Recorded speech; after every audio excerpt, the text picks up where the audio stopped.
भारतीय साम्राज्याचे संस्थापक आणि एक महान शासक असलेल्या छत्रपती शिवाजी महाराज यांच्या जयंतीनिमित्त दक्षिण पश्चिम नागपुरातील प्रभाग 37 मध्ये भारतीय जनता युवा मोर्चाच्या वतीने कार्यक्रमाचे आयोजन करण्यात आले होते। शिवाजी महाराजांच्या पुतळ्याला भाजपाचे माजी नगराध्यक्ष संदीप जोशी यांच्या हस्ते पुष्पहार अर्पण करण्यात आले। मराठा साम्राज्यावर राज्य करणारे महान शासक छत्रपती शिवाजी महाराज यांची आख्यायिका क्वचितच असावी। छत्रपती शिवाजी महाराजांनी आपल्या शिस्तबद्ध सैन्याने आणि सुसंघटित प्रशासकीय संघटनेच्या मदतीने एक पात्र व पुरोगामी प्रशासक उपलब्ध करून दिले। भारतीय जनता युवा मोर्चाच्या वतीने शुक्रवारी प्रभाग 37 ने भव्य कार्यक्रमाचे आयोजन केले।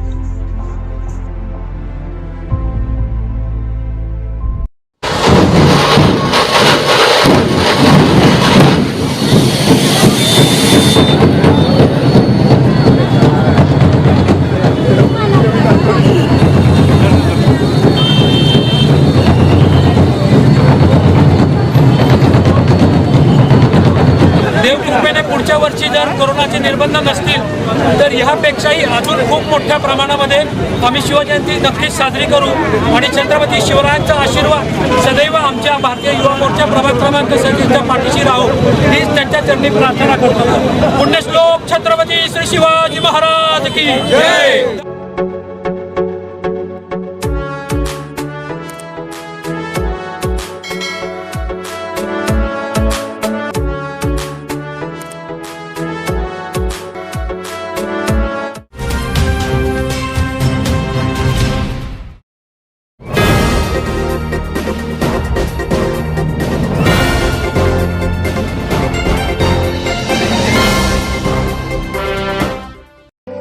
नमस्कार, मैं ज्ञानेश्वर, आप देख रहे हैं विदर्भ ब्रेकिंग न्यूज टीवी के एक खास मुलाकात। इस कार्यक्रम में आप सभी दर्शकों का हार्दिक स्वागत है। अयोध्या के राम मंदिर की बातचीत हो या किसानों के मुद्दे की बातचीत हो, किसानों के न्याय के लिए जिस प्रकार से जो आंदोलन चल रहे पिछले 3 महीनों पे इस विषय पे अभी तक के किसी तर्क वितर्क पर बातचीत नहीं हो पा रही। इसी विषय पे आज हम चर्चा करने के लिए हमारे साथ यहाँ पर एक 16 साल की बच्ची जो यूट्यूब चैनल के माध्यम से अपनी जो बातें रखने का प्रयास करती है, नाम है उसका खुशी जैन, जो हमारे साथ आज इसी विषयों पर चर्चा करने वाली है।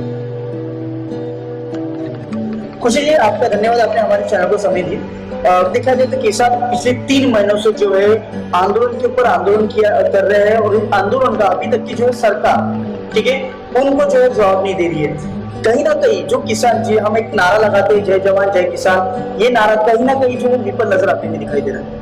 देखिए, मुझे नहीं लगता कि ऐसा हो रहा है। सरकार कहीं ना कहीं ट्राई कर रही है कि डिस्कशन और डिबेट के थ्रू हम रिजल्ट ला लें और सोल्यूशन ला लें, लेकिन मुझे ऐसा लगता है कि सरकार अपना जो पॉइंट ऑफ व्यू है वो पूरा खारिज नहीं कर सकती।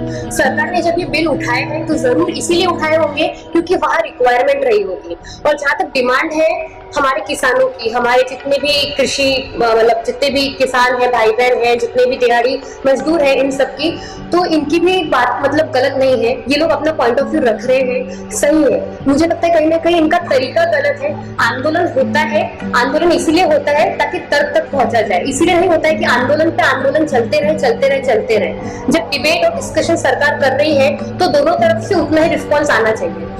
कहीं ना कहीं इन्हीं किसानों को जो है आतंकवादी भी घोषित कर दिया गया है, ये आपको सही लग रहा है? देखिए, ये बात से मैं सहमत नहीं हूँ। मुझे लगता है किसानों को आतंकवादी बोलना सबसे बड़ा देशद्रोह है। अगर हमारे देश के किसान ही नहीं रहेंगे तो हम क्या खाएंगे? आतंकवादियों से कंपेयर करना किसानों को ही बहुत बड़ा पाप है। मुझे नहीं लगता कि देश की राजधानी में जो किसान बैठ के आंदोलन कर रहे हैं वो आतंकवादी हो सकते हैं। जहां तक एक मैटर चलता है हमारे देश में वो होता है खालिस्तानी इशू। तो कहीं ना कहीं खालिस्तानी इशू और हमारे पंजाब और हरियाणा के किसान भाई बहन, इनमें कहीं थोड़ा मेलजोल होता रहा है, जिससे जो हमारी जनता है ये भी कहीं ना कहीं कंफ्यूज रहती है। तो दोनों के जो एजेंडा है अलग अलग है, इन्हीं एजेंडा को उन्हें लेकर आगे बढ़ना है। तो अगर एजेंडा अगर क्लियर रहेंगे तो लोग जो है कॉमन मैन, उनको समझ में आएगा कि नहीं, खालिस्तानी अलग है और इनका जो हमारे किसान है, भाई बहन है, उनका एजेंडा अलग है। तो मुझे लगता है कि आतंकवादी तो बिल्कुल नहीं हो सकते।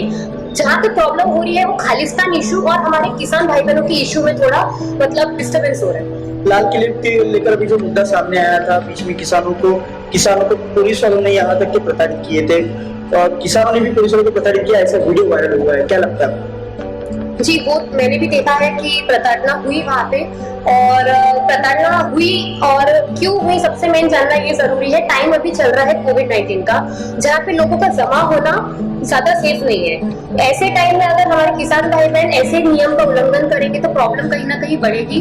जब हरियाणा में बीजेपी सरकार से जब किसानों ने मांग की थी कि हमें भी एक रैली निकालना है, तो सरकार ने वो खारिज कर दिया था, इसीलिए क्योंकि कोविड-19 के रूल्स एंड रेगुलेशंस में ये नहीं बैठता कि हम इतने लोगों को एक साथ अभी रैली करने दें।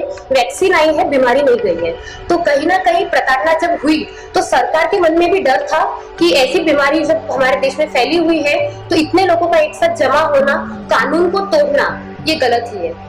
किसानों के ऊपर ये जो बिल है, 3 बिल जो है लादे जा रहे हैं, ऐसे किसानों के आरोप है। कहीं ना कहीं वो भूखमरी, कोरोना से तो बाद में मरेंगे, पहले भूखमरी से मरेंगे, ऐसे किसानों का बोलना है। क्या कहेंगे इस विषय में? भूखमरी से कैसे मरेगा किसान? सरकार ने बिल इसीलिए लॉन्च किए हैं ताकि किसानों की प्रॉब्लम सॉर्ट आउट हो। और सॉर्ट आउट प्रॉब्लम क्या है कि उनको एपीएमसी मतलब मंडी में उनके प्रोडक्ट का सही भाव नहीं मिल रहा है। जब सरकार एमएसपी इंक्रीज करेगी, जब सरकार एपीएमसी को स्ट्रॉन्ग करेगी, बिल्ड करेगी, वहां के जो कार्टेल है उनको हटाएगी, तो ऑटोमेटिकली प्रॉब्लम्स ग्राउंड लेवल से सॉर्ट आउट होना शुरू हो जाएगी। मुझे नहीं लगता उसके बाद देश का किसान क्या, कोई गरीब जो सड़क पे बैठा रहता है वो भी भूखा रहेगा, क्योंकि हमारे देश में खाना सरप्लस है, ये हमारी प्रॉब्लम है। सरप्लस इसीलिए है क्योंकि मिसमैनेजमेंट हो रहा है। जब मैनेजमेंट शुरू होगा और मैनेजमेंट के लिए पॉलिसीज लगती है, मुझे लगता है सरकार पॉलिसीज पे काम कर रही है और in future problem sort out हो सकती है। किसानों का जो आंदोलन रुकने का नाम नहीं ले रहा, कहीं ना कहीं भाजपा सरकार जो है ये कहती है कि कहीं ना कहीं इस आंदोलन को बढ़ाने के लिए कहीं ना कहीं विपक्ष पार्टी जो है अपना एजेंडा तैयार कर रही है। क्या लगता है?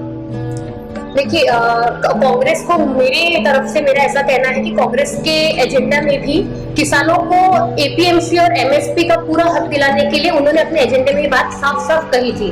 तो अब जब हमारी बीजेपी सरकार, हमारी जो भी सेंट्रल गवर्नमेंट है, अगर वो इसी बात पे काम कर रही है, वही एजेंडे को फॉलो कर रही है, तो विपक्ष को क्यों प्रॉब्लम हो रही है? विपक्ष और उसके अलायंस को तो मतलब इसका सपोर्ट करना चाहिए कि हमारी जो पॉलिसीज है वो अब कहीं ना कहीं एनफोर्स की जा रही है पूरी गवर्नमेंट पे।